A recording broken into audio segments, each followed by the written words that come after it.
ናሽናል ለመጀመሪያ ጊዜ ተመረጥከውና ምን አይነት ስሜት አለው ለመጀመሪያ ጊዜ መመረጥ እዚህ ያለው ኢንቫይሮንመንት እንዴት አገኘው?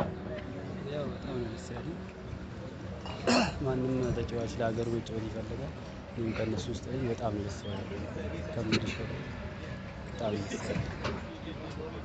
እንዴት ነበረ ጉዞ ያለው ትሬኒንግ እና ደግሞ ከትላልቅ የብሔራዊ ቡድን ተጫዋቾች ከነሱ ምን አይነት ስሜት አገኘው? እና ደግሞ በፕሪሚየር ሊግ ካለው በጣም አክሽን የሚያደርጉ ተጫዋቾች መካከል አንተ ነህ እና ብዙ ሰውም እዚህ ሜዳ ላይ እንድትጫወት ኤክስፔክት ያደርጋል። ከዛ አንጻር እንዴት አገኘው የህዝቡን ፍላጎትን? ያው ሲኒየሮች ይበዛሉ። ከነሱ ጋር መጫወቴ ብዙ ልምድ ይሆነኛል። ብዙ ነገር እማርበታለሁ። ያው ጉዞ ትንሽ አድካሚ ነበር፣ ብቻ አሪፍ ነበር። ማለት ሲኒየሮች አሉ እንደ ነጋቶች ሌሎቹም እና እስካሁን ባለው የብሔራዊ ቡድን ቆይታ ምን ልምድ አገኘ? ስለቀጣይስ በብሔራዊ ቡድን በዚህ ምርጫ ሳትቆም በቀጣይም በብሔራዊ ቡድን ብዙ አመት ለመጫወት ምን ታስባለህ? ያ ብዙ ነገር ከነሱ ብዙ ነገር እንትን አለ። ከነሱ ብዙ ነገር ወስጄ እንደነሱ መሆን ነው የምፈልገው። ብዙ አመት ናሽናል ቲም መጫወት ነው የምፈልገው።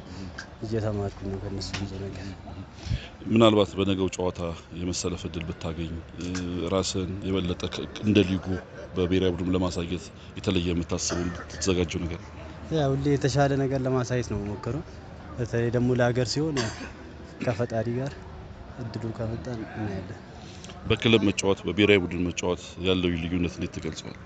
ያው ለሀገር መጫወት ስሜቱ ከባድ ነው። በጣም ደስ የሚለው በጣም ደስ ያለኝ የልምምድ መንገዱ ሁኔታዎቹ አጠቃላይ ድባቡ እንዴት በሱ መንገድ ትገልጽልኝ? በጣም ነው ደስ የሚለው። ኮቻችንም አሪፍ ነገር ነው የሚሰጠን። ብዙ ነገር ነው የተማርኩት። አሪፍ ነው።